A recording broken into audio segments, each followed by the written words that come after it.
All right, we're live. Hey everyone. We're live. Welcome. We are Hello. live. Hello, everyone. Hey, Hi. Mom. Nice. Cool. So we are answering the developer Q&A. We've been sending around a Google form for a couple weeks now, and I've collected a bunch of questions. So we're just gonna chat, answer questions, and give some advice. And if anyone that's actually watching the live stream live, you can also send some questions in the chat, and we'll answer those as well. And this is going to be recorded and uploaded on YouTube. So if you're not watching live, you can watch later. So let's get started. You guys want to introduce yourselves also? Go for it, Jonas. Hi, I'm Jonas. I do developer relations for the Solana Foundation, and I build all kind of games and deepen stuff. And if you have any questions for that, or if you want to join the game jam, which is currently running, sign up on solanagamejam.com. And today we're gonna answer some cool questions. Very cool. My name is Jacob Creech. I do developer relations here as well at Solana Foundation. I've been doing it for almost 4 years now. Happy to help. And I'm Brianna. I also do developer relations at Solana Foundation. So let's get started. Okay, I'm going to pick a question and then we'll chat about it. Let's do...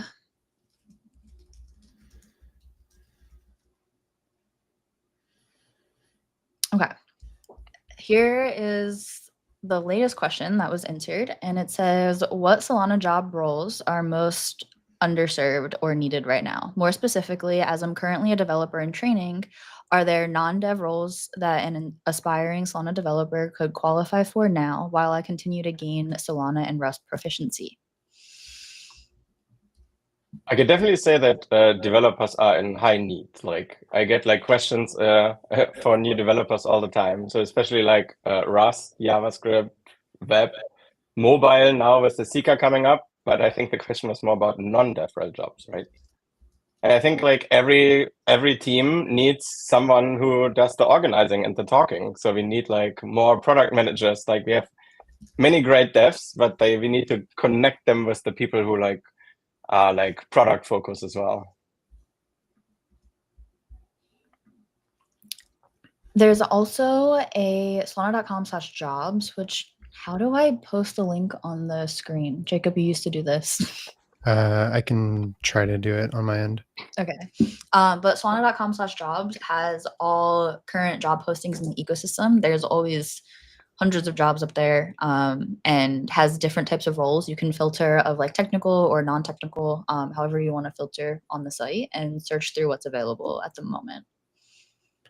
Yeah, and in general, the job market in crypto is quite interesting. Usually, you just start doing the job and then people hire you. So, try find something that you're interested in, especially if you're a developer. Just open, fix the issues on public GitHub repositories, or if you're a content guy, make content about your favorite product. And at some point, they will probably notice that, especially very fast on Twitter, and then maybe they hire you as well. I will mention that a lot of people in Solana or crypto in general, there is probably a big design problem where a lot of people are, if you look at some of the older apps on crypto, a lot of the apps are built for as if they look like Windows 95, right? That's terrible for UX. There's a reason why we don't have our applications looking like Windows 95 anymore. So there is a high need for designers and building the best UX possible to where you don't even think about it that you're using crypto, that you're just using another application. There's a reason why some of us don't say decentralized application. We just say it's just an application, right? Because it is an application on Solana, and it should just feel like any other application that is out there that people are used to. So there is a high need for Solana designers out there as well, or even just product people, just understanding what is the product flow and how to build the best application possible. Yeah, I definitely agree. One of the hardest things to get new people into the crypto space is a high learning curve, because the UX is very different than your traditional Web2 applications. And how can we get these new like crypto applications to feel more like what we're used to with like regular Web 2 applications and have that like look and feel. That would definitely, in my opinion, help boost just like bringing new people into the space for sure. Cool. It looks like we have quite a bit of questions in the chat as well. Yeah, let's Oh yeah. get to those too. So how should a developer decide whether to split functionality across multiple programs or keep it monolithic in Solana? Interesting. Usually, I would probably like if I build a product, I would probably put it in one product in one program. But especially like if you want like other people to use it, maybe it makes sense to make like smaller ones if you have like other people who want to use it as well, like as an infrastructure project. Yeah, I would say that for the most part, you have to consider the C usage of your program. So if you want to be highly optimized, you would probably want to keep it all in one program. If you and then figure out how to make it to where you have the functionality that's easily reusable within your one program. So for the most part, in most cases, you would want to keep it just in one program for a lot of the commonly needed applications. The other thing is that accounts, right? Accounts are the PDAs specifically. PDAs are owned by programs. PDAs might not be able to be updated by other programs in the same way that you would update on a single program. You have to basically look at the account structure, both the account structure of your programs and the C usage that you would be doing to on Solana to figure out your architecture of your program. There's like two great examples of one doing it monolithic as well as one doing it across multiple programs. So if we look at like MarginFi or Drift or Phoenix, all of them are doing on they're all doing a monolithic program. However, if you look at, I believe, Sanctum is across like 7 or 8 different programs or something. It's all based off of need. So those are two different architecture that you can look at to figure out which one best suits your project. Yeah, one thing to keep in mind, if like you want people to interact with your program, it's very important that you upload your IDL. So it's basically a JSON representation of your program so that other people can call into it. And yeah, you can very easily do this with Anchor. And there's also a new coming up program metadata program where you can also upload IDLs for native and Pinocchio programs. Oh, hello. Just made it a little bit bigger. Wow. All right, I'm just going to continue clicking down the chat and we can just go through it. Cool. What are the most common architectural mistakes new Solana developers make when building their first Anchor programs? I feel like there's a lot of like interesting, unique things to using Anchor that you kind of learn with time, I guess. Like one thing that we figured out was it's always best to like store the bump of a new account into the state so then you can always call it later, so it's not having to rederive it and figure out that new bump every time you're deriving your PDA's address. There's other things, just like kind of how Jacob was talking about optimizing CU, like how can you design your program to be the most optimized for compute units. That's one thing too. We should probably have some more content. Jonas built some docs on that, but we should definitely talk about that more often for people that are just starting with Solana development. Because I know that was something that was new to me coming from a different ecosystem over to Solana, was thinking of like how to optimize my program to be more efficient. That's what I would say. I think the biggest mistake is forgetting to upload your IDL. It's like people forget that, but it's probably, I think in the new Anchor version, we will have this more straightforward, like as a part of the build process, probably. I will mention that for architectural decisions, I think the biggest mistake people make is not using enough PDAs. They use a bunch of like key pair accounts that like why. There's but you don't really understand why you shouldn't until you've done a lot of Solana development. That's probably something that we can make better or more clear on the docs as well. Is that, hey, if you're using an account, you should probably be using a PDA. If you're not using a PDA, you're most likely doing it wrong. There's some cases that you might want to not use a PDA, but for the majority of cases, they should always be PDAs.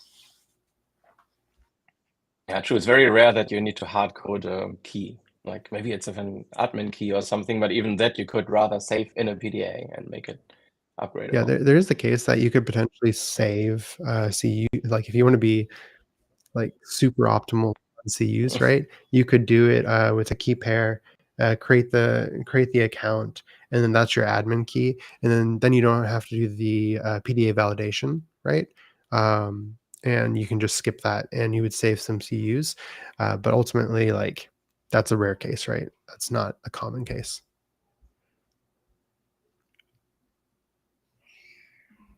Also, there's probably no need to over optimize in the beginning. Like for most projects, small projects, Anchor is totally fine. Yeah, Anchor, you're able to do a lot with Anchor. And it makes things a lot easier because it kind of takes over all of the manual serialization and deserialization you'd have to do like with native programs, and makes it a lot easier to understand like how accounts are created and how to like actually, pull state from accounts and save state into accounts. It just helps you kind of visualize the entire process of how Solana programs are created.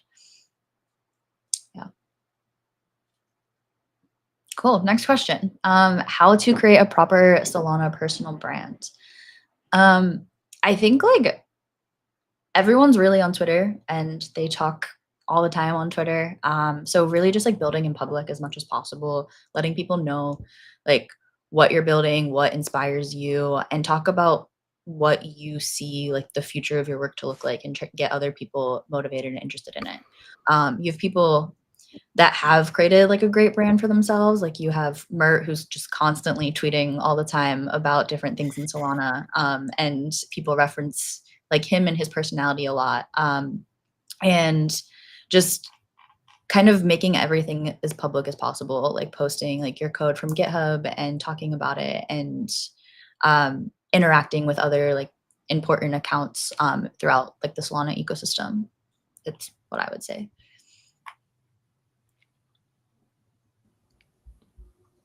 Cool. We can just move on. Bree, if you want to just move on, you just click on the next chat whenever we move on to the next one. Oh, fun. Okay. Most of the companies ask for 3 to 5 years experience. How can a junior dev get a job? Maybe Jacob, you're currently interviewing people. So yes, a lot of companies ask for 3 to 5 years experience. I personally don't look at resumes like at all. A lot of the times I take interviews or I work with people based off of proof of work, and I look at what have they done in the ecosystem. So going back to the previous question, how do you create a proper Solana personal brand? A lot of it is just building in public, right? It's incredibly important to build in public. If you do not build in public, how does anybody know what you're actually doing? Ultimately, like if you build in public, you talk about what you're building, you talk about what you're passionate about, people will learn from you. They'll consider you as one of the experts for Solana development or whatever you're talking about. They will be able to ask you questions. It'll get you networked, it'll get you new opportunities, and so on and so forth. So like that's the difference between not building in public, where you send in a resume and yes, you don't have 3 years of experience, good luck, have fun, or you're building in public and people know you and they don't even have to ask for your resume. So definitely build in public. That's how you can get a job, and that's what's really important. Yeah, and at some point you just get a DM from Mert and he asks you, hey, do you want to work for Helios? We saw you did a cool thing. Yeah, I saw this a few times already, so that definitely works. I think we all got our jobs like that, actually. I think not me, but yeah. So yeah, myself and Jonas, we both got jobs based off of our proof of work. Myself, I was back in 2021, a little over 4 years ago. What I was doing is I was contributing back to the Solana ecosystem. I basically saw like, hey, Solana's really cool. It's probably the path forward for for anything in crypto. It was actually pretty obvious back then because you would use Solana and have that magic moment that you would not have anywhere else.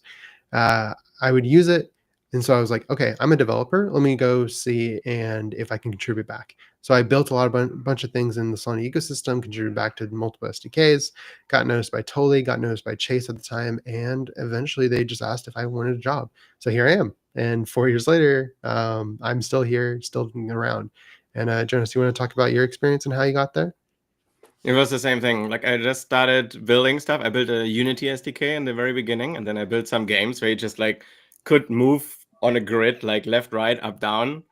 And then someone told me like I should tweet about it. Like, and for me, it was in the beginning super uncomfortable to build like open source because I was working in a closed company. We used like source tree, and no one saw the code ever. And then I did like open source and GitHub, and then I posted about it on Twitter. And yeah, then at some point it became also not like that uncomfortable anymore. Like, because everyone is writing shitty code. I mean, it's just the truth. So you don't need to be afraid of anything, actually. And whenever you build something cool, people retweet it. It's a good feeling as well. So yeah, don't be afraid, I guess. Yeah. And even I remember I tweeted not too long ago, like your GitHub is your resume in this industry. And one of like a very like well-known developer in this space, his name's KV, he made a comment and someone responded to his comment and said like, sir, your name is your resume. And it's because like he's someone that's constantly like contributing to like different protocols throughout the ecosystem and doing a lot of work and making PRs to a lot of different repositories. So like when you start doing that, people start to recognize like your name and the work that you're doing and start to reach out to you to like work on stuff too. So. And conferences actually started asking people for their GitHub instead of their Telegram, Twitter, LinkedIn, or StudiVZ. So sorry. This is a much nicer connection because you exactly know who you're talking to if you can read the code. Yeah, definitely. Cool. The next one is for someone just getting into the Solana development, what's the best path to eventually land a job in the ecosystem? I think we've kind of been talking a lot about building in public, which is what I always like recommend to everyone. But kind of a path for like learning. We have a lot of different resources. There's Solana docs that kind of like walk you through like all of the core concepts and basics to building on Solana. I personally like to go through just like straight in GitHub. When I was first learning on Solana, we have on the Solana developers GitHub, there is a program examples repo that shows you how to build programs with pretty much anything that we have available currently. So like tokens, token extensions, using different oracles, how to do like randomness on chain. There's like a bunch of like mini examples and you can just click through there and see like what's possible to build on Solana. And just like look at the code itself, clone it, start playing around with it. But there's also a lot of boot camps that we have available. One that we've talked about a lot is Turbine. It's like free for the initial boot camp, and you just apply to it, and it teaches you like basics on Solana and kind of like walking you through how to get started. And then we also have like all of us have created a bunch of like video content as well to kind of like walk you through like beginner concepts as well as like depend stuff or like how to use AI and MCP servers on Solana. So it's kind of like exploring with the different content that Solana has available to you and just start building stuff. Yeah, we have content on basically every vertical. Like we have deepen examples, game examples, we have AI examples, program examples. So it's all there if you want to get started. Should we take one from the list maybe? Because so many people posted in this list. Ah, yes. Look for one of those. Here's an interesting one. It says, after learning Anchor, what's next? What are your thoughts? You start building your first project. Like I think actually you should start before that already. Like you should start learning Anchor by building a project. Like I think it makes no sense to learn just by learning, but you like try to find something that you're interested in and then you build it. So Yeah, find a problem in the real world and fix it. Yeah, that's the best piece of advice. Just learn it while you're building something. And so ideally, if you're actually building something, while you're learning, the next step is deploy it, launch a product, make and get product market fit on that product, and pivot as Yeah. needed. That's really the next step. If you don't want to be a founder, it's really showcase what you learned and explain what you learned and how things work under the hood, because that's how you do proof of work to get a job as well. Yeah. Also, one thing I've heard from some people like learning, there's like this misconception that they can't build real world protocols with Anchor. You kind of have to like do something else to get there, like building native programs. But you can, like Anchor offers you everything that you need. There are some of like the largest protocols on Solana are built in Anchor. You have like Drift is open source. You can see they're using Anchor, Margin as well. There's a lot of different protocols that are in production using Anchor. So as you're learning it, like you can just immediately start building. So Yeah, the path kind of is that, and you can take the path like Jupiter did. Everybody knows Jupiter on Solana, right? They built their first thing in Anchor, and then as they got a ton of usage, that's when they spent a lot of time doing the optimization, and so they launched and were live for the longest time with Anchor. So most people have probably used them with Anchor. And now they switched as of December over to, I think, no standard. So that is fine. Like they just, what's cool is they did it in such a way that the users didn't even notice. Because nothing changed on the interface side. But the under the hood side changed dramatically. They about half their C usage across the board. So yeah, you can use Anchor to get started really quickly, and then when you reach some level of product market fit, even like Jupiter was well in that they were making tons of money at the time. That then they switched to using no standard. Yeah, and if you're like a very slow coder, maybe you're lucky and Anchor will have the new version out, and that one will also be much faster and better performant. yes. A good like follow-up question to that. Here's one that is, are we planning to use Pinocchio as the base for the Anchor framework? Before we answer that, just to give background for anyone that's not familiar with Pinocchio, Pinocchio is a new library that has been built that uses zero copy deserialization rather than Borscht, which is what the current Anchor version is using. So it's just like a more optimized way to serialize and deserialize account like data for accounts. And then it's also like zero dependencies. So at like its base layer. But I think Jacob's been working a lot on like the new design for Anchor, if you just want to talk about those plans.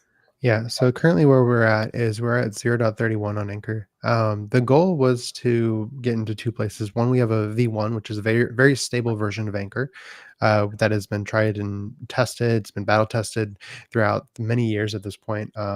And you can, I wouldn't say it's like you can't guarantee security, but it's been battle tested enough to where it's pretty okay at this point. Um, so get that out there and push that out. We might have a 0.32 before 1.0 because 1.0 is a huge effort, and there's a lot of good developer experience improvements going into Anchor right now that I might just want to get 0.32 out the door. So that is the current plans for V1 and potentially a 0.32. What we look at for V2, though, V2 is a rewrite from the ground up for Anchor. You still have the things you know and love, like IDLs, but you will have Pinocchio as a base. You will have zero copy everywhere. It'll be, pardon me, incredibly CU optimized, etc. So like that's the goal. We will get there. I'm hoping to get there in like the October timeframe. It's a huge effort. The rewrite. Cool. Okay. Next question. What kind of project should I build to strengthen my portfolio, and what path would you recommend to land a job in this space? Pretty similar to the last three questions, but definitely build something that you think is useful. So what I'm currently building is a very useful project. So in my team, sometimes people are late to meetings, and I'm very German, as people know. So I need to find a solution for that. And the solution is basically I use the Zoom API to figure out who's late, and then they automatically and you have to pay for it. Or maybe they also get like a late token, and who has the most late tokens will not get a food at the next team event or something like that.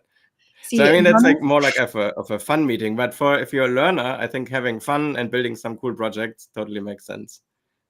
Jonas did code a bias in there because we joined a meeting a couple days ago and it said that I was 13 minutes late and I wasn't. So you need to open source that. We need to double check. Yeah, It will be open source. with that bias, Jonas was late to this meeting. So, So I was 2 minutes early to be sure. We just started late. Anyway, I hope that answers the question. Have fun, build something cool. But maybe more serious. Actually, that is kind of serious. Like, this is like something that you can put in your portfolio. That's a project that is live and has users. It's already more than many projects have. a great place to look for projects that you can add to your portfolio is look at what people are building over and over again. Like if you look at, for example, all the EVM devs that are coming over to Solana right now, what are you constantly see them building over and over again? One of them is a airdrop claim site, right? This is something you constantly see, and a lot of people are doing it wrong because it's their first time on Solana. You could build that, make it reusable, and then other people can use it, right? They can, and then they'll know you as the person that suddenly you have made a name for yourself. So that's just an example. There's tons of these things out there that people are building over and over again, and soon you might actually be able to contribute that to Solana.com as well. We'll see, probably in about what, 2 or 3 weeks. So there you go. There's some things that you get to know a little bit early because you watch the stream. Another thing that you can do is fix stuff in projects. Like you can like fix an anchor issue, for example. Like there's, I don't know, I think 400 anchor issues. Jacob went through them yesterday. And if you find one of these that you can fix, then this is also amazing for your Yeah, portfolio. I spent an hour yesterday and went through 5% of the issues, and it seems really depressing. But there's a ton of things that can be fixed on Anchor. There's also, like, to give you also some background, my first thing, or my first open source contribution was actually fixing UI for a crypto project on Solana. I thought something was a button. I tried clicking on it. It wasn't. It annoyed me. So I went and found the open source code and I made it a button. They accepted my code and they actually paid me for it. So it was kind of a funny situation. Didn't expect to get paid for it, but I did eventually. Talking about paid, there's also Super Team Earn, right? So they have like a bunch of challenges. So you can pick one of these and then you also get paid for it. Yeah. Also, I know Jacob tweeted recently that he wanted to see a new feature built, and then within like what 24 hours, someone built it and made a PR. Yep. So yeah, just contributing. But also, like if you are newer to the space and you're not super sure what to build out, one thing, we built out a boot camp not too long ago, and it goes through a bunch of different projects and kind of goes from like easy to more complex DeFi applications. But it shows you how to integrate things like on-chain randomness or oracles and data feeds and liquidation mechanisms and things like that within full projects. So going through those, building those out, it'll help you think of ideas for other things to build as well. You can find that on the Solana YouTube. It's Solana Developers 2024 Bootcamp. And yeah, let's see, what else?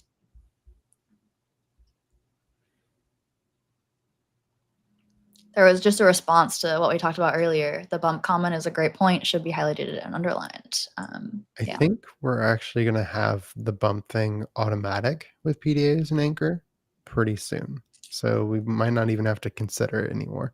Like it's something that you always do. So why not just make it always happen? Yeah, Anchor improvements, they're coming your way. Yeah. And there's CU optimizations too. Here's a question that I don't know how to answer. So hopefully one of you do. But it's what are some Solana specific smart contract vulnerabilities you don't typically see on EVM chains? I think I don't remember the exact term for it, but it's like account masquerading. I think there's actually a term that security auditors use often for it, but I've seen it called masquerading. What it is that you pretend to be an account that you are not, and you send it to change things on other accounts within a program. So say like Anchor protects from this as long as you're doing it correctly. But say there's an unchecked account in Anchor. What that means is like Anchor does not do all the normal checks it does, because Anchor actually does a ton of security checks under the hood that you always have to do. Say you're using an unchecked account and you send it an account that you send an account that pretends to be in a different account. You update the state because you have control of that account, to be whatever you want, to then trick the program to give you all its money. That is a thing that could happen. It's not something you see on EVM because it does not have the same account model. But it's something that could happen. If you use Anchor, you're protected against it, though. But yeah, there's a bunch of different uh, Solana related security issues that you can look at, and all of them are covered by Anchor under, I believe it's called like sea level attacks or something. There's a Git repo called sea level attacks. You go there, you can see all the different security related issues, and then you can see like how problems can come up on Solana. So that's something that's just common. There's also like duplicate accounts. Duplicate accounts are not covered by Anchor today, and they probably won't be covered under V1, but they're not common. So what that means is you have two different PDAs that result to the same account, and you didn't know that, and you start updating them. This is because the way that PDA seeds are done is you are concatenating strings together. So if you have seeds that could end up resulting to the same account, this is a problem, and you can cause issues for your program on that side. But this is pretty uncommon, and yeah, it's pretty uncommon at this point. But yeah, it's something to look out for. There's also a bunch of guides on the internet that you can look at. Like there's one from Aki Blockchain, then there's like a Helios guide, a Hitchhiker's Guide to Solana Program Security, and I think a few more. Maybe we can later add some links to the channel here. Also, Solendi made a few videos about it, like how you can hack programs, and he made this very funny hacker challenge for a while. So maybe we could have this again. That was actually nice. Where he had like some vulnerabilities in programs and you had to hack them. That was a big fun. Cool. The next question, going back to the Google form, what differentiates a junior Solana developer to a senior Solana developer? I think this is kind of difficult to answer since Solana development is so new. I don't know. What are your thoughts? Yeah, there's no one with more than 5 years experience, I guess. Like, the people with 5 years experience are all hired. I think between a junior and a senior developer, it's just how well do you actually know what's happening within your program. Like knowing those key terms of like, oh, the seeds, you got to watch out for that, or this is what happens on the byte side with accounts, and this is how you optimize, or here's some tips and tricks on how to optimize accounts. Like for example, if you have a PDA that gets created every time, you could skip some validation on that because it's already validated. Like why waste to use? Or if you want to do a check on a token account, there are some things that you do not have to check because you know how SPL token works. And so you don't have to do those checks every single time, in ways to use, which is actually a very common thing that you see people do is waste to use. I think we actually did this in the boot camp too, now that I think about it. Yeah, it's very common, right? So there's a number of things that you can know and watch out for. And if you are cognizant of how to make things better and what's going on under the hood, that's like the difference between a junior and a senior. It's just being able to have that grit and determination to figure out what the heck's going on under the hood, especially with Anchor, right? Anchor has a ton of stuff happening. If you want to ever check about what your simple Anchor program looks like in native, you just do cargo expand and it will blow up into this massive thing. Yeah, this is something that if you knew about it ahead of time, you can use that knowledge to optimize. I think like one thing that's pretty unique about this space versus like traditional Web 2 software development is time doesn't really matter because it is so new. It's you can be new to the space and put all of your effort into learning everything as quick as possible and just diving as deep as possible into what you're interested in. And just become a senior Solana dev because you understand things really well and you're going deep into specific programs and like how the chain works or how anchor programs work or native programs or kind of pick a niche and get pretty deep into it.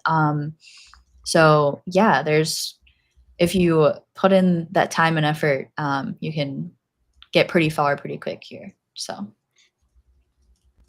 Yeah, and if you find a project that you think isn't built well, just build it yourself and make it better. Like a great example for that was like Magic Eden, and then Tensor came along. I think it was just two people who didn't like do any Solana stuff before, and they built NFT marketplace that was at some point had the same volume or more, and like had different UI that they liked better, and people also liked it. So yeah, they can build competition for everything basically. Opportunities are amazing. There are so many questions in the chat. I know, and there's so many questions in the form. We should probably just spend less time on each question to start knocking them out. Okay, Maybe if there are people who know how to answer questions in the audience, you can also already answer the questions on Twitter and YouTube. Okay, let's see. Next one. Oh, I'm lost. Here's one. I think this is where we're at next. What's the best approach to build larger transactions with a couple big instructions inside? You can write to a static. So in the current state where you have 12, 32 bytes in a transaction, your you can write your transaction to like a buffer account. You can write like things in the middle so that you can carry on with whatever state is in the next transaction. So that's what you can do. They must be atomically processed, just requiring the future instructions that those instructions need some kind of indicator in that account, right? There's like some kind of step function in that account. I hope that this is not a problem later this year when we increase transaction size, but this is the best way to do it today. You can actually see an example of doing this with program deployments because program deployments are incredibly large transactions for the most part. I think there's 60, no, they're like 30 KB or something for the minimal anchor program. So there's a lot of transactions that happen, but they do it in a buffer so that it's still atomically processed. Yeah, like Jacob said, for like instruction data, you can just write it into another account and then use it in your instruction that you actually want. And if you need like a lot of accounts, you can use address lookup tables, which basically reduce the size of every account you put in from 32 bytes to 1 byte. And then you can, I think the maximum is 128 accounts. So it should be plenty for most use cases. It's a 64 write and 128, I believe, in total, if you include reads. There's a Cool. feature to increase it to 128, but that's probably not going live soon. Yeah. All right, next one. What could be the quick path or roadmap to switch from Solana web developer to core development or core understanding? So let's see. So on my YouTube, I have a quick start playlist. It's still currently being finished, but it goes through all of the core concepts on Solana and like quick ways to get started in smart contract program development on that side. I also think just for core development, understanding like smart contract architecture on Solana, it's a little different than other chains if you're familiar with that. And just going through GitHub, the program examples that we talked about earlier, and just kind of playing around with like what we have available on the Solana developers GitHub. Yeah. Do you guys have any thoughts? This person might also be talking about like core as in like working on the protocol versus program side. And then what I would say there is go read about read about the BPF stuff that like Dean puts out, because then you'll learn a lot about how core, especially the runtime works. Read about how compute works. under the hood and how the scheduler works. There are articles out there already. You can then go look at the code. And then there's also a Solana Spotlight series out on YouTube that kind of does a deep dive on different parts of the validator, things like how gossip works or how the scheduler works, etc. Those are whiteboarded by the core engineers themselves, so you can kind of understand how does Solana work under the hood on the validator end. There's also a lot of research that's live. So like Helios has like a research blog that's constantly posting. They have research articles on like the Alpenglow, the new consensus, Fire Dancer, like how that works. Just kind of like going in there and like understanding all of those documents gets you pretty deep onto like more of the core development of Solana. Also, I would say like reading the issues on the ANSA repositories and reading the SIMDs gives you like a good point on like what are the current problems, what are the discussions, what is like thought about, what should be improved, and then maybe you find a way where you like want to do something. And again, like just improving, starting with a small issue somewhere, that already like gets you your foot into the door. Cool.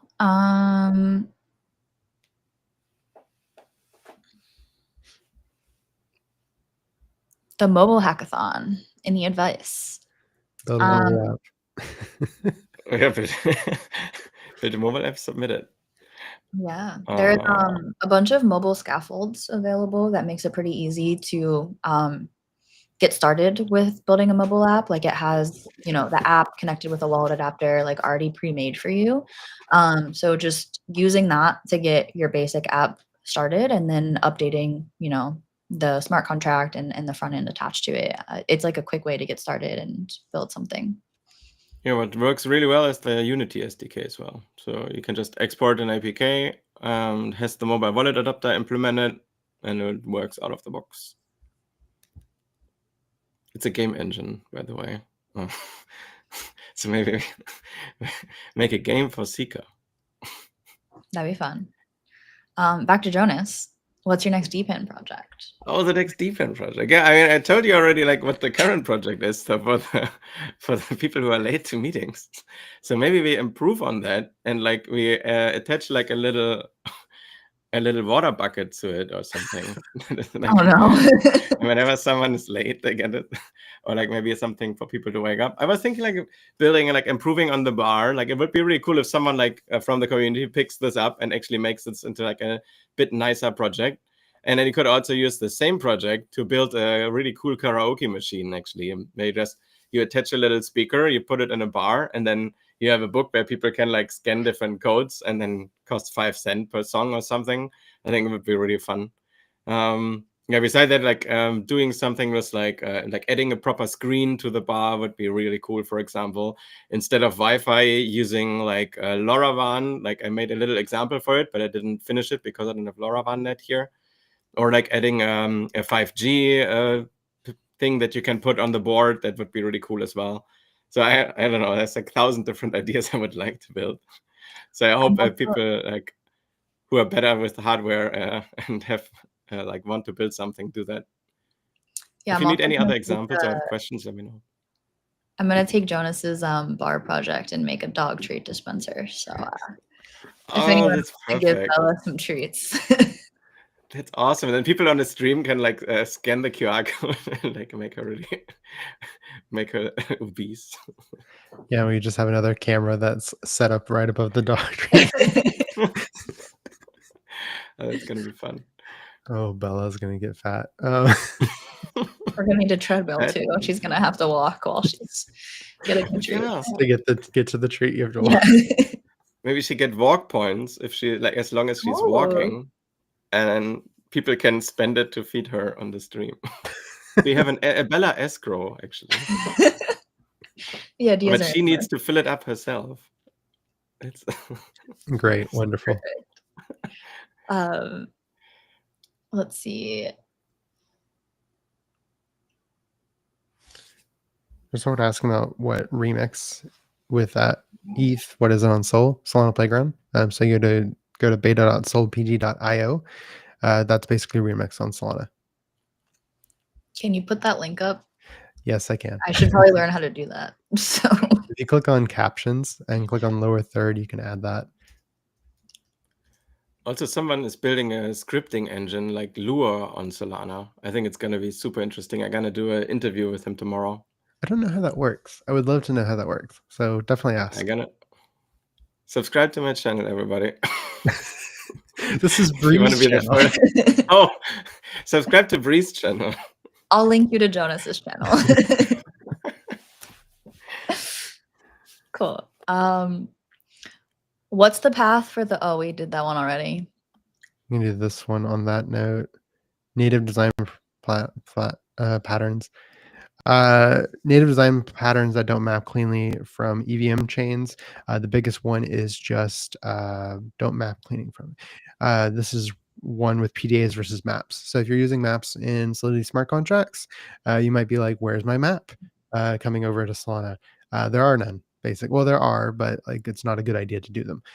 Instead, use PDAs. PDA is basically just a map. It's a key value pair with the seeds being your keys, the values being the state in your account, and that's how you do maps on Solana. That's actually the optimal way of doing maps. There's a reason why you can't do a map in Anchor because of the foot gun.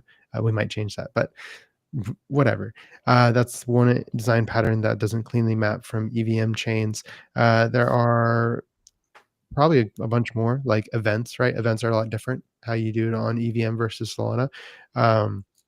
Please don't log just massive JSONs on Solana. Like that's just not a good idea. You'll use hundreds of thousands of CU doing that. Just log what you need. Use a different format, and that's View functions is another one.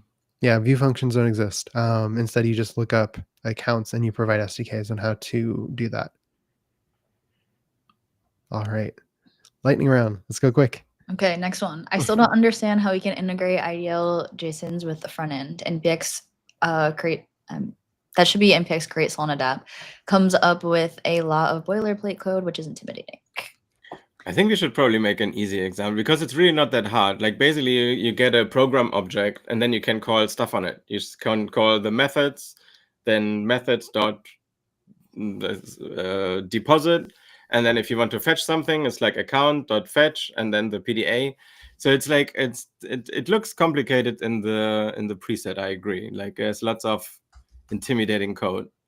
We need to make like that easier or like make a nice, maybe the docs better or like a video on it. Yeah, I agree. I was definitely intimidated when I first used it too. So we should work on that. But in the meantime, I would say, so if you look at the CRUD app video, I think I have it on my YouTube and also the bootcamp, but it goes through like base level of how to connect your IDL to your front end with just your basic like create, read, and update and delete commands. So I would say that's like a good intro to understand like how the methods actually work and how to integrate your IDL.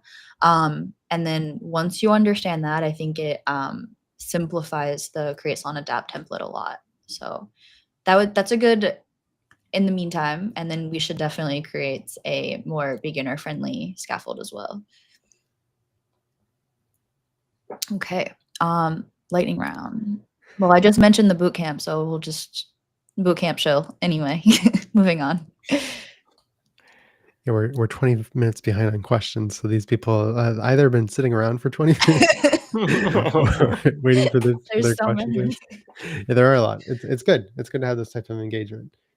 The platform works with multiple LL. Oh wait, This is someone just mentioning something we were talking we're very about. behind. Yeah. AI agent, cool. Sounds cool. Okay, here we go. What learning path do you suggest to create on-chain infrastructure solutions for Solana?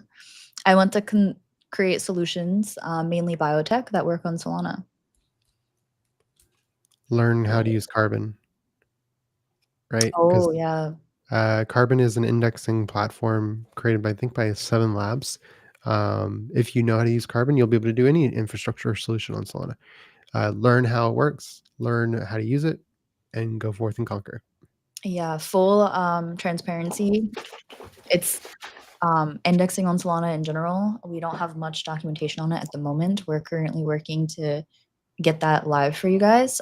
So it's a bit challenging and intimidating in the beginning, but hopefully, like, I'll have a video out on it pretty soon, and we'll have some updated documents on it. But Carbon is like a great way to help update, not update. It's a great way to do indexing on Solana. So yeah, check that out. Okay. I think to the point earlier, like how to find a job in the ecosystem, I think like submitting to the hackathons is also a big deal. Yes. Like if you submit to a hackathon, then everyone will see it and you get like seed funding afterwards and so on. So it just came to my mind. The hackathons are the biggest thing, probably easiest way to get in. Yeah, we for forgot to mention that. yeah. But there's a lot of visibility with the hackathons. People are constantly looking at those. And I know a lot of people that have reached out to me to look for, like, do you have references on who to hire? Their follow-up is always, well, I'm waiting for the hackathon to come out to look at people. So yeah. Next question. Can explicit constraints prevent duplicate accounts in Anchor? Kind of, not really. Duplicate accounts? So How this can you is have the a duplicate account? this was the duplicate account problem that we were talking about like 20 minutes ago. Because we're 20 minutes behind. Sorry, Val. We need to talk faster. So explicit constraints is not really is the answer. There is a GitHub issue today on the Anchor repo on how to change it and to make it to where you can have explicit constraints to prevent duplicate accounts. However, it is a huge breaking change on two accounts. So it's not something I really feel comfortable with doing on Anchor V1 or even 32 or whatever. Yeah, it's too breaking of a change in order to add explicit constraints today. You could add something that does like checks after the fact, but that's like a helper function after the fact. It's not going to be something that you would do at runtime, basically. Okay, next question. This is a fun one. If you could give every Solana dev a magic tool tomorrow, what would it do? I think Anchor is already a magic tool. No, what's the magic tool that doesn't exist, guys? It doesn't exist. I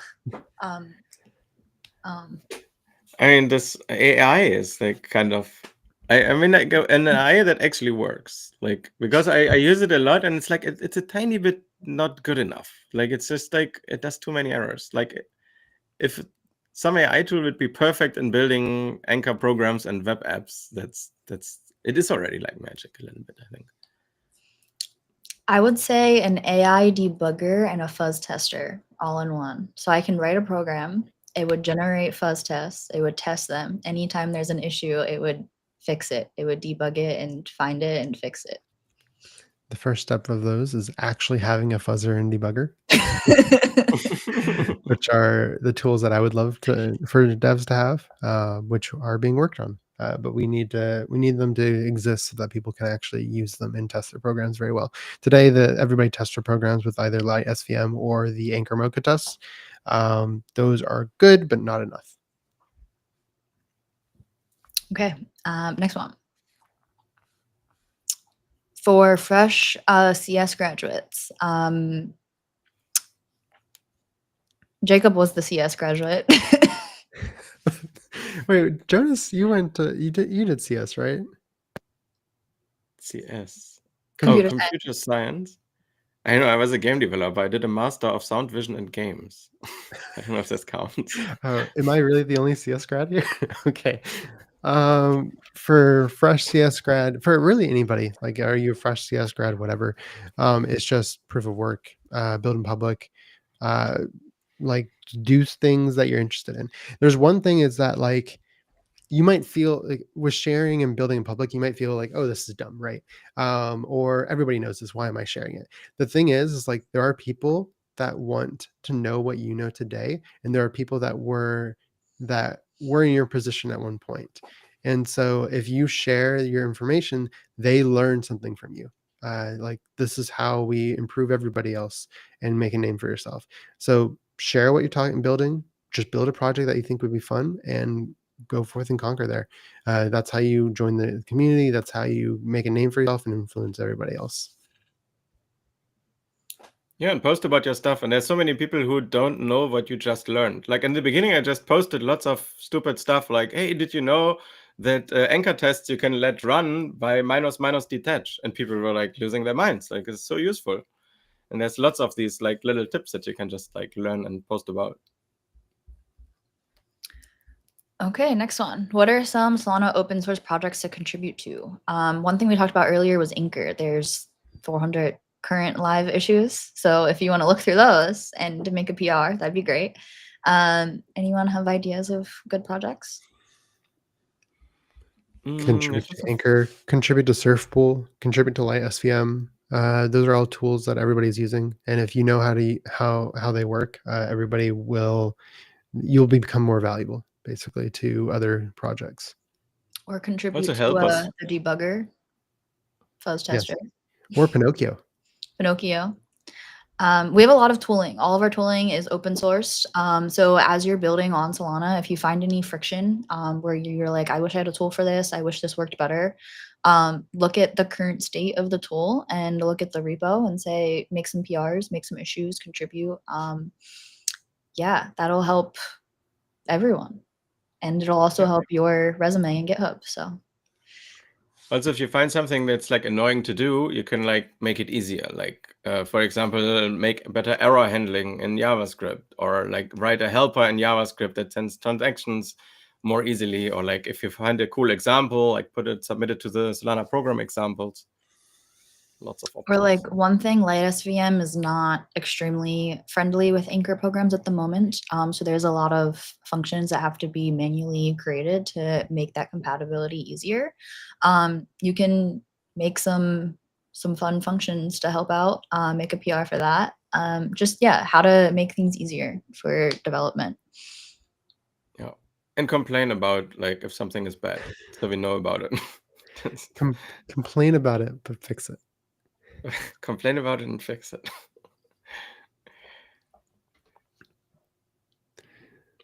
There's so much to do. That's for sure.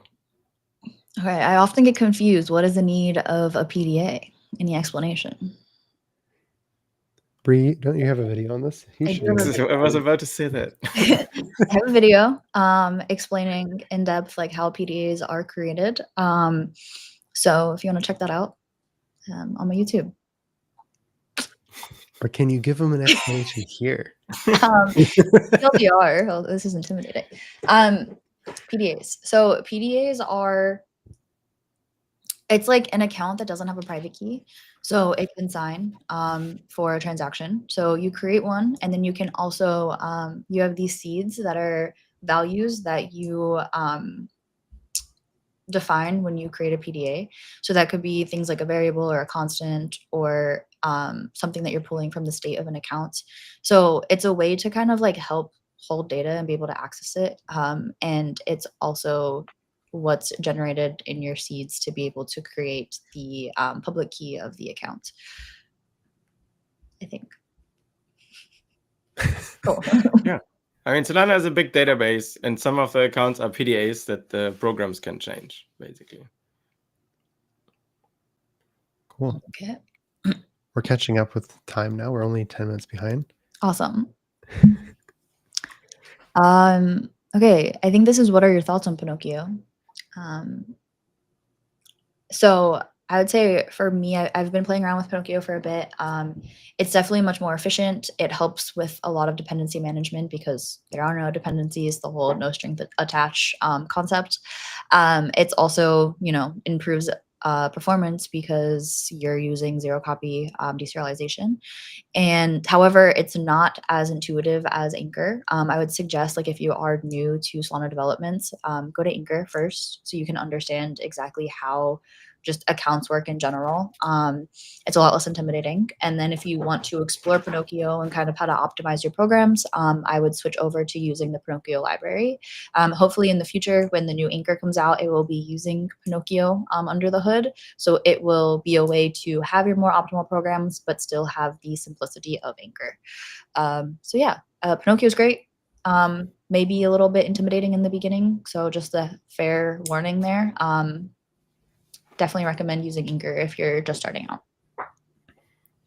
We just got an achievement here in Restream. 100 messages, 100 questions answered. There's a Well, we achievement. haven't answered all of them yet. Gamifying live streams. That's something we should build. We should. You Also, can. tokenizing dog walks. Come back later for my treat dispenser in the future. We're totally going to be, it would be hilarious is if we actually built that receipt printer thing for this one. Oh, it would be like flying over there. For those that don't know, because they haven't been part of our internal discussions, we're considering a bunch of different projects that we can build that basically make Solana fun, right? So one of them and I can't take credit for this idea. It's some other guy that I forget his name, but he built. Basically, he was having trouble keeping up with his PRs and issues. So in order to do that, he built a receipt printer that would print the issue name and information on a receipt every single time that a new issue appeared, and it was a lot of fun. It looked like a lot of fun to build. So we're going to do that for Solana, and it's going to be a lot of fun. To where it'll either give us the comments, or you can use Solana Pay to send us messages, and it will just print off on receipts, and we can just read them out and stuff. That would be fun. It's not hard to do. It's a simple project, but it teaches you a lot about Solana. So it's just some project that we're thinking about building. If Yeah, someone if wants to anyone- build a project, what you could also do is like people submit questions to our live stream, and at the same time, people can vote on the questions, and we answer the questions that get the highest votes. That'd be cool. You can do that with And they counter. get DevRel token, of course, or something. Of course. Or like a participation something, whatever. But It's a good counter thing. It's totally going to be abused, but yes. There's no token.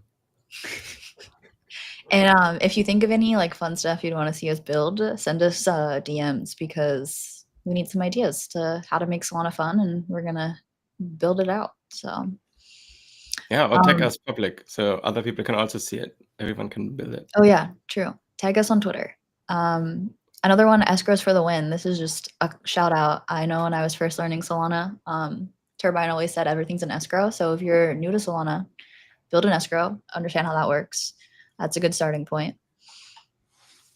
It's true. You can do so much stuff with it. Jacob, your favorite question. Anchor. I'm going to make Anchor the foundry of Solana. Basically, what we're seeing is there are a bunch of Foundry, we have a bunch of tools already that exist on Solana that are equal to the Foundry tool on Solana. It's like we have Surfpool. Surfpool is equal to Anvil on Solana. We have Light SVM, which is equal to Forge on Foundry, I believe. And we have a whole bunch of other things that we're looking at building and including. However, they're all fragmented, right? The beauty of Foundry is that it's all in one package. You just click buttons and you do CLI commands, and it's just moving from one to the next. You can package this all under Anchor.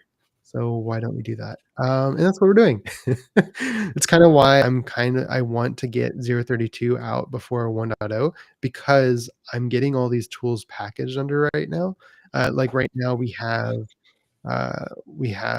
program metadata being built out, and it's going to be automatically deployed via Anchor, instead of having Anchor push out these huge IDLs in the program, because that's dumb. Let's not do that. Do it via program metadata. We have Surfpool now exists. Use Surfpool instead of Solana Test Validator and Anchor, so you can do a whole bunch of really cool projects. There's some really cool things that are not possible with Solana Test Validator that are being built with Surfpool, that you'll hear about hopefully soon. Here's a preview of one because it's so cool. So I don't know if y'all are familiar with Voyager. Voyager is what is it? Let me look at the actual what it is. It's an old open-ended embodied agent with an LM, basically. It was built, what is this? It was some kind of proof of concept long time ago, built by NVIDIA. And what they did, and I think I told you about this, Bree, is they ended up creating tech trees for Minecraft. and they evaluated LLMs based off of how quickly they could go down the tech tree for Minecraft. We can use the same concept to do evaluation of LLMs for Solana Dev, being the tech tree of new skills or new instructions that they can create based off of data from the Explorer. And you can do this all with Foundry, because one of the things that you can earn with, not with Foundry, but with Surfpool, because one of the things that you need is like what Anvil's capabilities of copying state from mainnet to local, and then running against that state. You can do that in Surfpool. So now we can do that. So that kind of research is not being done by me. So I don't know if Noah's going to be mad at me for talking, but it is being done by Noah, and it's such a cool project. I have a question to Surfpool. Like, can I like also like I currently like my workflow usually is like I run the anchor tests, I run them with minus minus detach, and then I connect from my web app to it, and then I already have like all the tests that all the accounts that were set up in my tests. I can already use them in the web app. Can I So do the same thing with Surfpool? what's with Surfpool, you don't even have to run those tests. Surfpool, what it will do is it'll save all of those tests to a config. You can choose, this is the config I want to start with, and then it will export to what's considered like called I think it's called like migration or something. And whenever you can choose, whenever you start up Surfpool, to start with that migration that starts you with that state. So you have the same state every time you start with Surfpool. And it means I need to write it twice, right? I mean, You the nice don't thing is currently I just have the tests. I run them. I have all the code there, and I don't need a config. you don't write it twice though. It'll just automatically save it. Oh, automatically. Yeah, and then you can Like pass it around after. without passing around the tests. Oh, cool. Well, I need to try it out for sure. It's on my list already, like for a long time, actually. You will use Surfpool because we're going to update all the docs to use it. So you will use it. Yeah. All right. What's Okay. next? Will there be a bootcamp in 2025? What are some main projects? Bree, you're working on it. What do you what do you want to share? Yeah, so we are planning to do another bootcamp. We're kind of trying to build off of the 2024 bootcamp. So one thing that does need to be updated from the 2024 bootcamp is Bankrun. Bankrun has been deprecated with the new anchor. It's no longer compatible. So we're going to start pushing late SVM. So we're going to introduce like a new concept of testing. And then also just making the projects a little bit more advanced and complex. We talked about potentially building out perps. So that would build on top of the very last project, which was the lending protocol. And it would also incorporate teaching how to CPI into your own custom program. So yeah, that's kind of my thoughts at the moment. What are your thoughts, Jacob? Will there be pirates again, like in 2023? Pirates? That It will was not. pretty cool. It will not be pirates. That was before your time, Bree. I don't know, pirates. It's interesting if you look at the progression of our boot camps. 2022 was Mr. Jerry doing the boot camp, and it was very like, here are the bytes, and we're going to talk about little endian and big endian, and that's how it starts. And we're going to do SHA-1 on chain as your first project, which Oh. is crazy to me. That was the first iteration of boot camps on Solana, and then 2023 was, and Jonas was around for this. We built a pirate game. And we built a market which used an AMM, to where you could trade resources for different ships and use that to upgrade your ships, and then eventually use your ship on a game to shoot other ships. And also you had Cthulhu in the corner with like a Solana Pay QR code that you would just scan and would shoot the ships with Yeah, 100%. Bree, the bar's high. Yeah, it was that like that. That was 2023's boot camp. It's like Okay, so forever hear me out. ago. It's We like, build Minecraft. Maybe we should oh, Minecraft on chain. wow, I'm in. For anybody that wants to build that, go for it, because you learn PDAs very well doing that. Because you have to do PDAs with that. I don't know. That would be a lot of work. For 2024, we did our like just end-to-end highly professional bootcamp. We'll probably do something similar for 2025. I think project-wise, we need to use oracles more often. We need to build with AMMs, do more things with composability. We didn't do that as much as we wanted to. Actually release the decentralized stablecoin project things like that. We'll figure that out though. I really want to see the also, Minecraft game now on chain. Like, you does are someone the have enough time to build that? Please send it to Bree. So cool. There was a project like that, like 2 or 3 years ago, but it was just an island and you could just walk around. But I think you could build this like with enough PDAs, and then you have like you mine like these cubes we could and do it. craft things. It's a marketplace. You can like, oh, that would be so cool. And you could build a computer within Minecraft, within the VM of Solana, Build Solana on Solana. within the Inception. yeah. So that's what we need. Here, someone is already deploying it.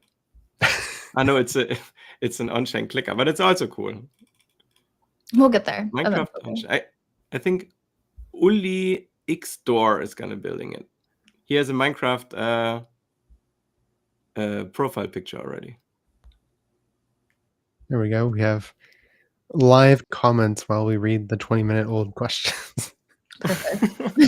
We are so behind. Oh God. Why am I the big one? I should not be the big one. Bring back the pirates. There we go. No. I agree. Well, the Minecraft is almost better, I think. Yeah, that'd be fun. And the video is still there. Like it's 13 hours. If you like have nothing to do tonight, just go through the old bootcamp. It's still working. The game is still live. Xiaomi makes a good point with 1 PDA per game chunk. And because everything in games is just chunked, right? You could just do it with 1 PDA, so you load 1 PDA at a time based off the chunk you're in. Yeah. Oh my God, we need to do that. Yeah, we can totally do that. It's not that hard. It's like just a voxel. It's just a vector.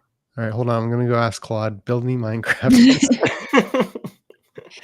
Actually, we can do this now live. Do you have anything else to do tonight?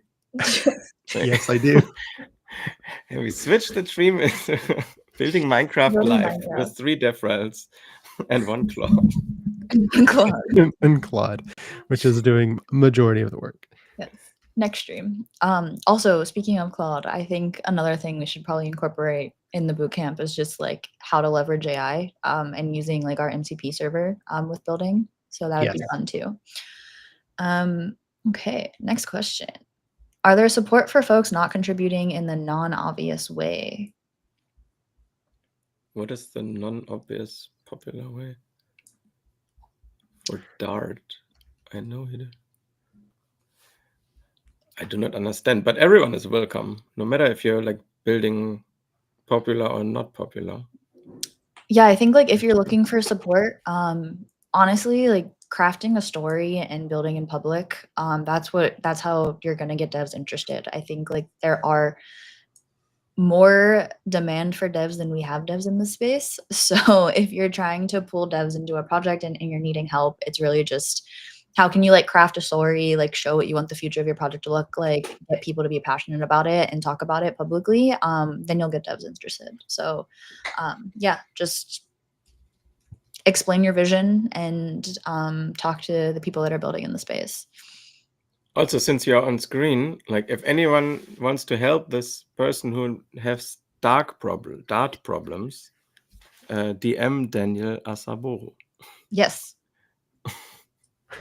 Any devs looking to contribute, please reach out. Okay. Look how many people are commenting now that we've put comments on stream.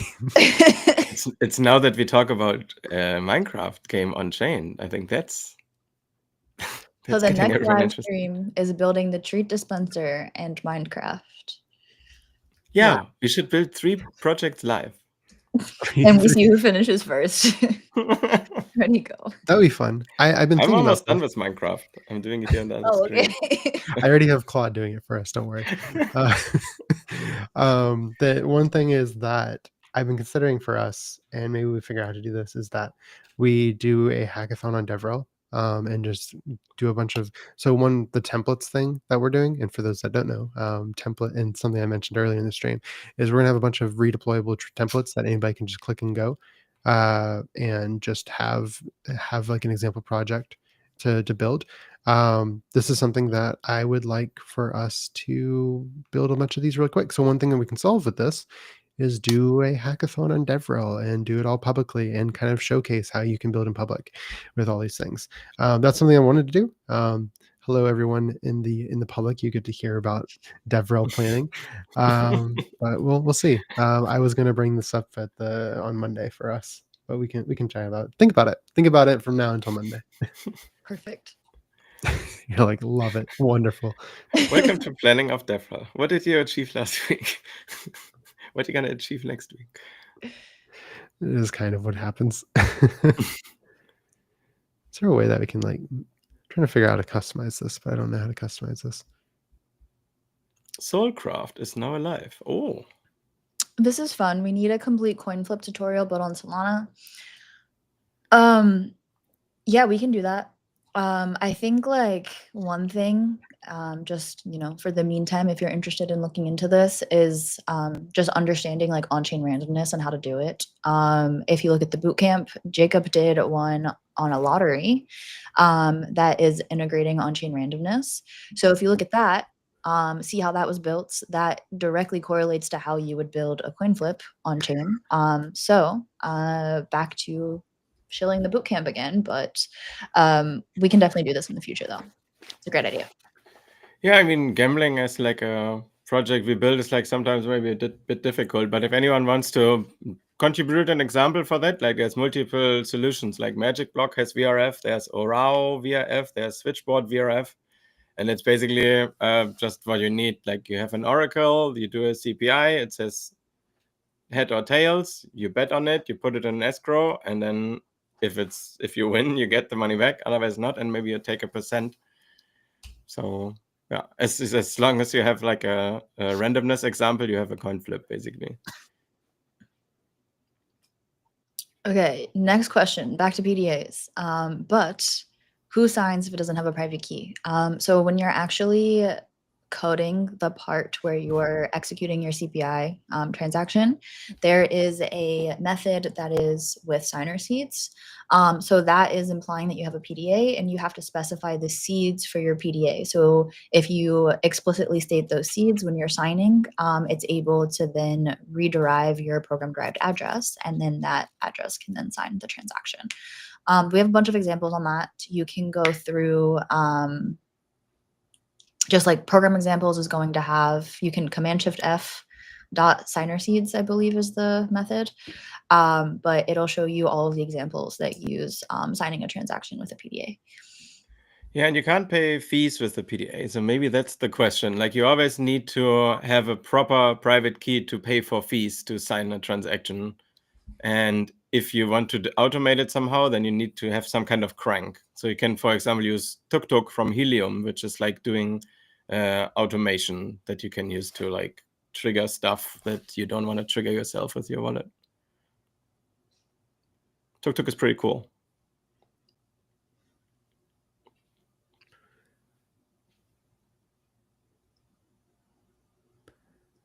What's the next question? Do we want to go through all these? I'm looking through one to click. There's a lot of just people. Oh, Val was asking about I was thinking Val was asking about Cast for Foundry on Solana, right? Cast is going to be built into the Anchor CLI. Working on it. Or if you want to contribute, go for it. Like this is something I want to add because Anchor with IDLs, you can automatically take an IDL and pre-derive all of the PDAs and also make it to where it's really, really easy to interact on chain. It's going to happen. We definitely are going to have it happen. Cool. More alpha, more ways to open source contribute. Another thing is these are kind of like DeFi examples, like how to build something like Radium or an AMM or a bonding curve. We have some basic DeFi examples in the bootcamp repo. I think we can definitely expand upon that. I know Jacob mentioned that one of the old boot camps incorporated an AMM. I haven't looked at it, but we can build a newer version of that. I know I've been getting a lot of questions about how to create a bonding curve, maybe that could be a good example that we add. We don't have anything like that at the moment. So these are all great ideas. We can add it to things we need to build. Even the template concept that Jacob was talking about, we're looking at implementing in the future. It'd be great to just have these as templates that you can click and download, and that if you want to contribute to creating these templates, let us know. More open source contributions here. A bunch of these are also open source. I think Orca is open source, and there you even have like liquidity pools with like concentrated liquidity and ticks and all that stuff. So it's already pretty advanced. Yeah, straight from GitHub. Yeah, and I think our bootcamp from 2023, the one with the pirates, also had like an AMM where you like were trading these resources. Yeah, So the maybe that still runs. 2023 bootcamp had quite a large array of things. It was less smooth to learn, to be perfectly honest, because it went from like you're building counter programs to you're doing arbitrage on chain. And then in native as well. So In the native, learning yeah. curve was quite high, yeah. Yeah, it's a fun boot camp, but yeah, it's not something I would recommend people to go through. There's a reason why, and also probably it doesn't work anymore because it's Anchor 28, I think. Was it 28 or 26? It was a long time ago. Yeah, it is quite a long time ago, but it's a different boot camp. If you want to see a past version of Solana, go for it, because and then also realize how much harder it was to build on Solana back then. I need to go through the bootcamp now. I'm interested. Yeah, the game is still there, 7 Cs. I'll check it out. Okay, So the runtime didn't change too much, actually, probably. But No, I don't know if you nobody. would still be able to compile it. Probably with Solana Verify, you can actually compile all old versions because it has Docker containers for every old Solana version. This is true. Yeah, I guess it'll work out. Okay, is Surfpool storing the mainnet account data on its local cache instead of test ledger? No idea. I don't know how that I works. mean, is there someone from Surfpool in the audience? Micaiah or Ludo or actually no, Arthur was in the audience. Yeah, I Arthur, just have the feeling everyone is here. We're just talking to everyone right now. maybe we should just Cool. make this a weekly thing because we're already at 1:22. We haven't even touched. We haven't even touched the questions. Yeah, Orca is open source. See, they have your AMM example. I think we should just make this a weekly thing. Like we I have some. agree. Radium is also open source, right? I think Radium is now not Radium. It's like open book. There's also Manifest, which is really cool. See, people love 7Cs. That was Yeah, actually I'm playing it right now. my first experience with Solana when I was at ETH Denver. We had that on the TV. That wasn't your first transaction on Solana. Oh, though, no, right? no. Like game playing. Oh, game playing. I was like, hold on. No. You seem to trade a lot before. I worked with Solana a lot, but Okay. not like games. Every time I did a workshop, Joe would come in with his like 1 million cannons boat and just kill everybody. Because he got like 1 extra damage per cannon token. And he just like had a bunch of them. So he would always come in and just like Arr. Yeah, it was fun. Those were the days on DevRel. It was quite a different team at the time. Just because someone seems very sad about us not answering their question. Which field should I learn? I'm new to for tech. Learn Rust. You can't go wrong there. Go for it. Yeah, Rust is great. The Rust book is good. Yeah, just learn Rust. It'll teach you everything you need to learn about programming because it goes even more further. It'll change the way you think about developing programs or developing anything in software, and make you a little bit more have a better eye of things. And then you learn from there, and then you can build with TypeScript or something, some other language that, while good, a lot of Rust devs hate. So it'll be fun.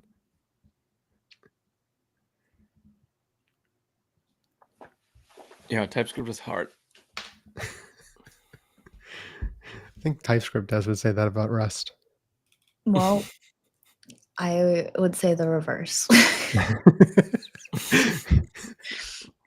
It's funny because y'all are like y'all are more Rust devs than I am, and I would say that Rust is harder than. But whatever.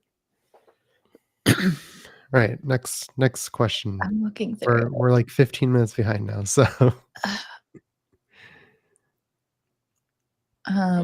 What is the best and most efficient way to learn in the boot camp? I would say the latest boot camp. We're not talking about pirates anymore, but the latest one is definitely like in order going through the projects. They each build on top of each other, so it starts with like beginner knowledge, and then you take that knowledge from the previous project to be able to build on the next one. So it just going straight through from project 1 to 13 is definitely just an efficient way to learn and go. Yeah, no other way. We have both the GitHub code as well as video tutorials to go along with it. So if you're more of just a reading and directly coding person, just clone the GitHub. If you're more of a want to go through and talk and understand each line of code, check out the YouTube video. So. And in the end, you will have Minecraft, right? Yeah. Awesome. So many questions. For the waiting time, while we read through the questions, we need this background that is just the Minecraft running around through the caves, like jumping. Yeah, right? Don't worry, Claude's working on it. I have 4 agents running. I do actually. You know. I'm actually curious because it said it just finished, so I'm curious what this looks like now. If you think we are slacking off on the stream, it's because we all 3 started coding in the background. We're all competing. If you think we suddenly went quiet, it's because we're building Minecraft. Right? Yeah, it's because we're building stuff. I learned how competitive Jacob is when we were actually playing Minecraft, and he was like, "I need wood to build sticks," and I was walking to find him to give him wood, and he goes, "You're too late. I already built 32 sticks." It's just like cooperation. We gotta go. Yeah, we need to move faster. So this is a good point by Soul Daddy. What a name. Are you planning to make any videos on testing frameworks for Solana? So I think this is actually a big miss that we have on the DevRel team. Right now we have almost no documentation on the good testing frameworks on Solana. There are really good testing frameworks. There's Mollusk and Lattice VM that you can do a ton of stuff with, but there's no information on how to do it, and we need to fix that.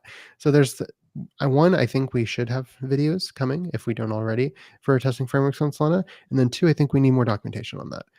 So one of the things is that on solana.com/docs, we have a place for testing. It doesn't really go really in depth. I want to change that, and it'll probably change in the next 2 weeks.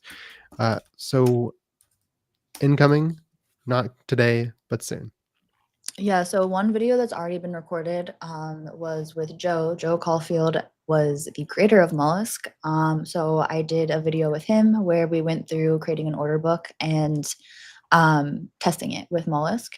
So that video is currently being edited. It should be out in the near future. And then for Light SVM, we definitely need to have like more content on that. I have some videos like currently being written on just testing with Light SVM. I know our bootcamp is using Bingrun, which doesn't work with the latest Anchor because it was deprecated. So we do need to update that. And then with the latest bootcamp that will be coming out in the future, we'll be using Light SVM there. So in the meantime, while we're getting that content together and out, I would recommend just looking through Light SVM docs. There's a lot of, if you just go to GitHub and like Command-Shift-F, use Light SVM, it'll show you like all of the projects that use Light SVM, and that'll be good examples of how to use the latest testing framework. So yeah. I made a video 10 months ago about how to test Solana programs with Jest and Bankrun. It's called Speed Up Solana Tests 10x. And I just saw there's a new video, 25x faster testing with Light SVM. So it's like 2.5 times faster than my video from 10 months ago. So you can also watch that. It's from QuickNote. I haven't looked at it yet, but apparently you can test faster with light SVM. It is much faster. But Jest and Bankrun is also already very fast. Okay, And it another also one. can warp time, which is nice. But I think you can also do this in light SVM. Yes. Another one. Can you make more in-depth tutorials on Inker for beginners? Yes, we can do that. I would say if you want, for now, content that we currently have out, the CrudApp video goes into depth on Inker, just like basic macros, how they work. Other than that, we definitely need to have more content out. The CrudApp doesn't include handling tokens really. So if you want to do that, I would say going to like the vesting app in the bootcamp is a good one, which also discusses Anchor and like how those macros work with like constraints on top of like account macros. Otherwise, yeah, we can definitely create some more stuff on Anchor for beginners. Mr. Tiago, our coworker, has asked Mollusk versus Light SVM. I think Bree, you're the only one who's used Mollusk here, so I'll let you take this question.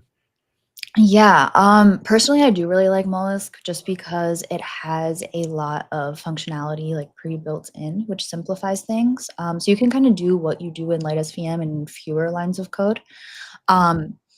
One of the issues with Mollusk is it's just built for unit testing. So if you need like full integration testing, you're gonna have to use Light SVM. So it's really what is your specific use case. I would say if you're just focusing on unit testing and iterating one specific program and wanting to iterate on that as quickly as possible, Mollusk is really useful. If you're working on like a full application with like integration tests that's needed, you're gonna probably have to veer more towards creating like more thought out light SVM tests. So yeah. Someone in the comments already asking if we are AI, so we need to from time to time ask each other questions that only we know. Like, remember that one guy on runtime at the boat in New York? Jacob? That one time on the boat? Yes. Or we can ask questions that our audience would really love. Like, Bree, what is the name of your dog? Bella. Ah, Bella was see, showcased in the bootcamp. no AI. If you want a cameo. Great. Wonderful. Yeah, we should definitely make content on Light SVM and Mollusk, and maybe like a rating, like testing all 5, and then compare them in speed and convenience and anchor integration. Comparing Solana test frameworks. There you go. There's a video idea. Which one's the best? And find out by clicking on this video. All the clickbaits and junk. Yeah. How do we make it fun? How do you make it fun? Yeah, that's the way you do it. You have a race between test frameworks. Testing with Light SVM while skydiving. Oh no. Using Claude to do it all.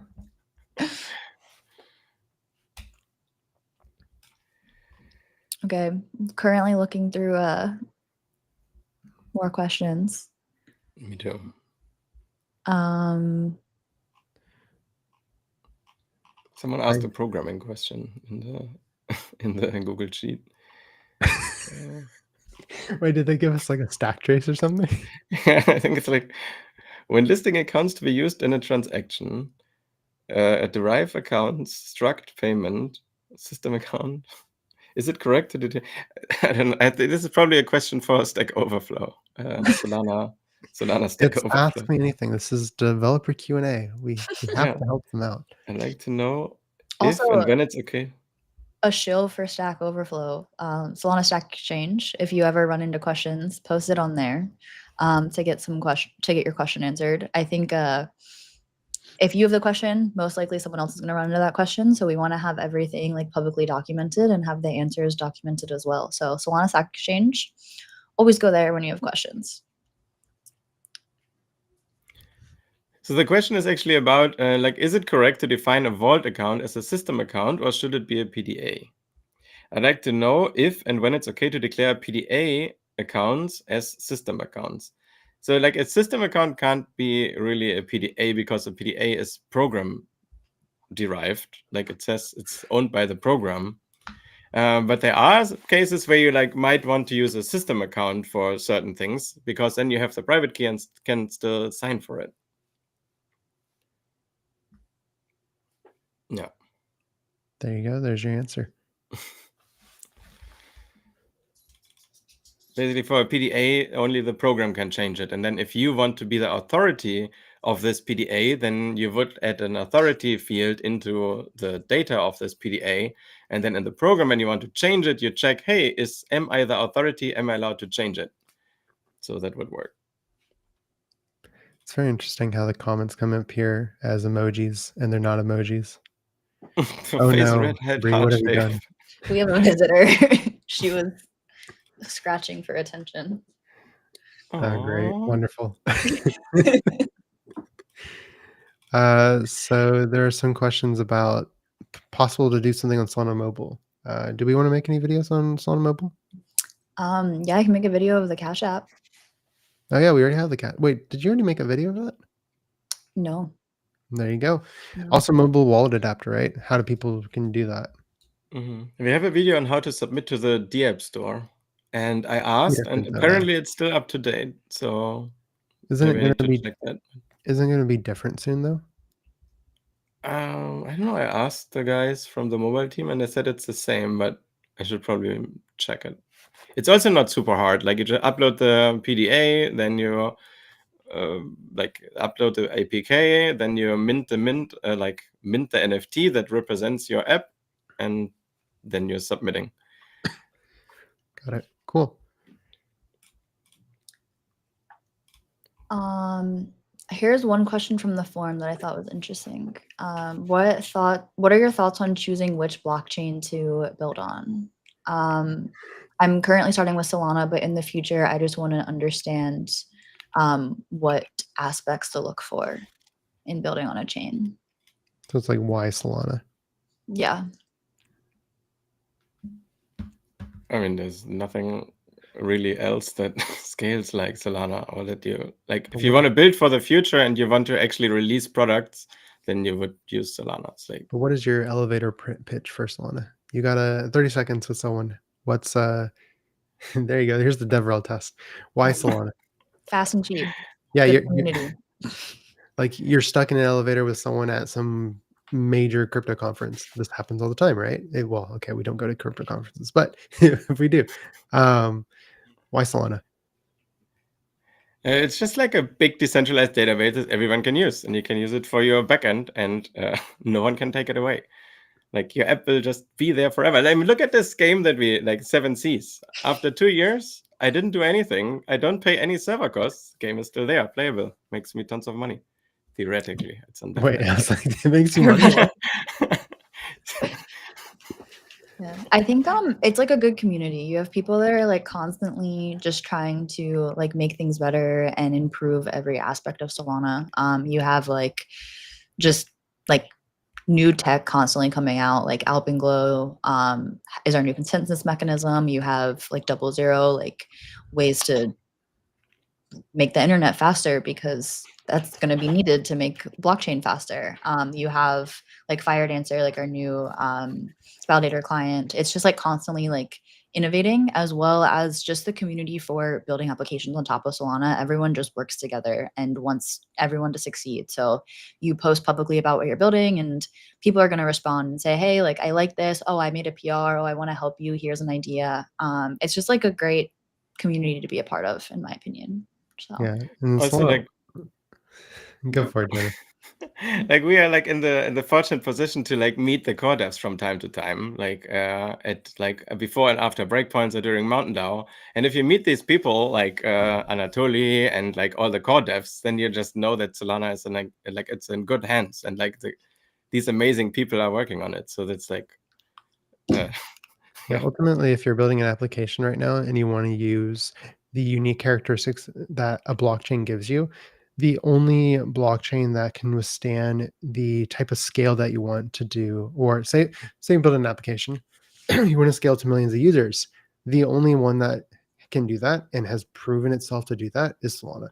And so and not only that, it continues to scale up even more. It's not just a theoretical capacity thing. It is proven in production and the most battle tested chain out of any chain out there. So it's the only one that you should be able to choose today. On to another fun question is why not Solana? Like why is Solana not the choice? Is the real question as well. What are the problems with Solana and how is it going to be fixed? The state is too expensive. We need to like half the state costs. Like when I want to make a game and every account costs like I don't know 10 cents or something, then I don't want to like have to work around it. So we need to fix that. And deploying programs is very expensive. Yeah. So there's a SIMD actually to half rent cost, and we should make one that's like 1/10 the rent cost maybe. But I mean, it's there for a reason, because like the more people want to save on chain, the more the validators need ROM, and yeah. But that would be like one of the problems for me. That's why for the last DeepIn example, for example, I saved like all the data in an off-chain Oracle in a database instead of putting it into accounts. Yeah, there's a lot of work being done on the state side. I would say that is like the one reason that you would consider not building on Solana. There's also the case that you probably just need to architect your program differently based off of the state requirements. Like for example, Solana is a fast execution environment, but it's not supposed to be used for storage. Like that's just not a thing that it's supposed to be used for. That's why you see like NFTs, right? NFTs always point to like Arweave or Iris or whatever it's called nowadays. That's what it's supposed to be used for. It's not supposed to be not supposed to be storage. It's an execution environment.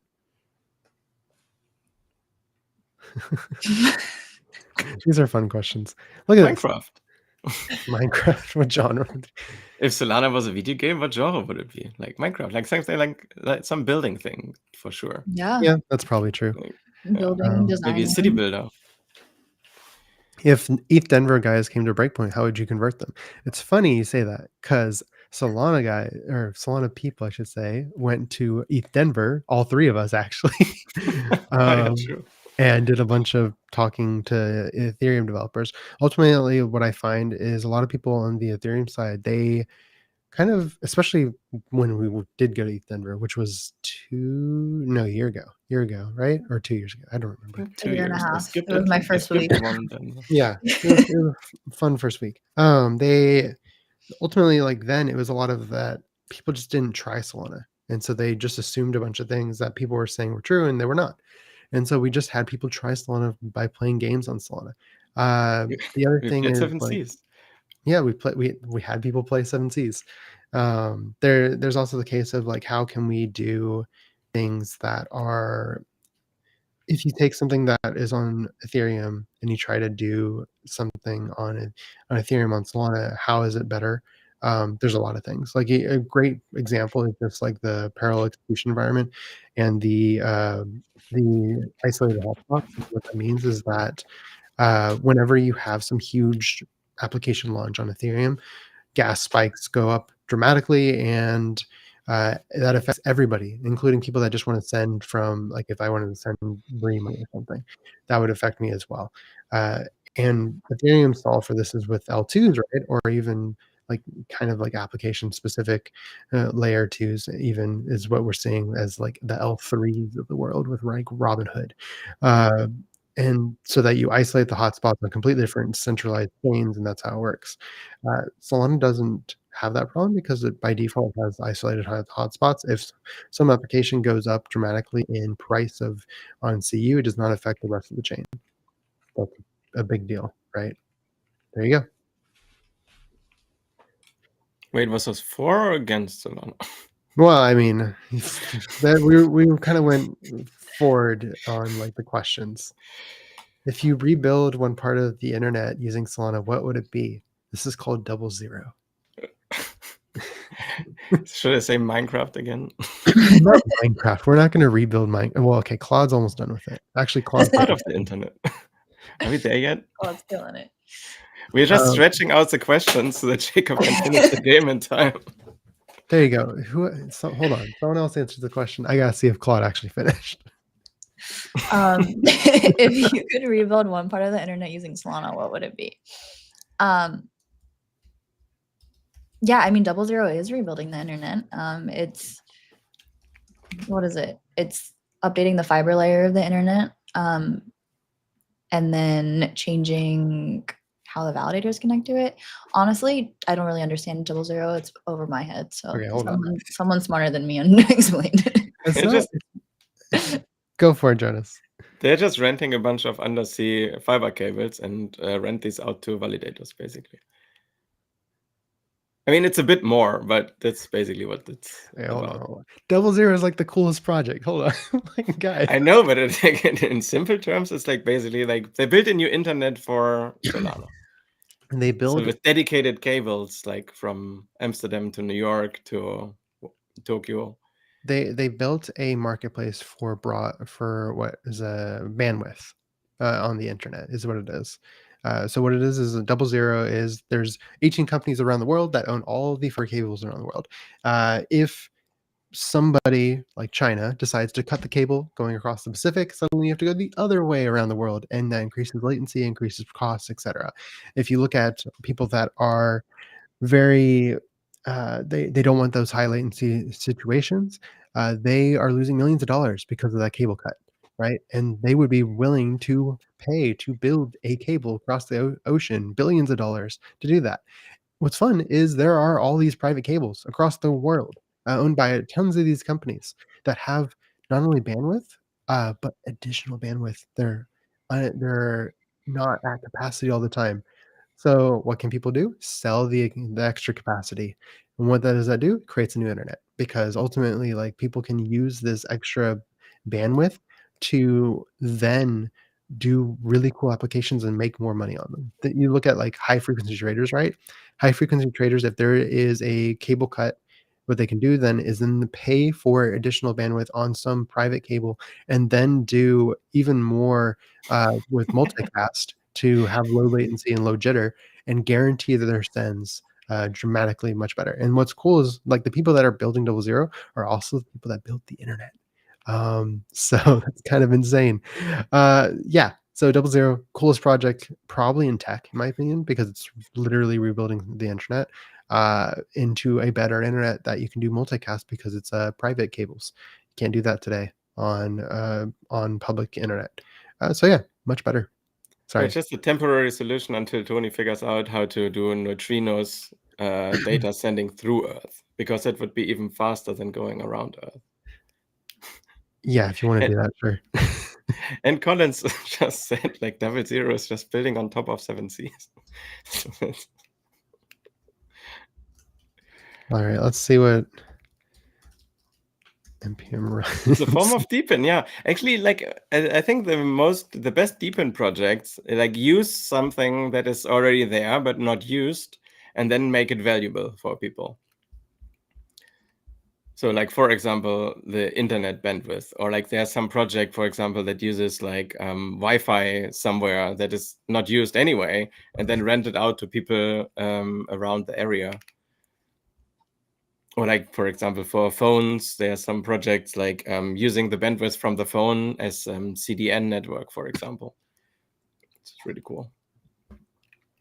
Very cool. So in general, like think where it's like oversupply of something and then make it usable where deepen. So we're nearing on 2 hours. We probably should just do this every week.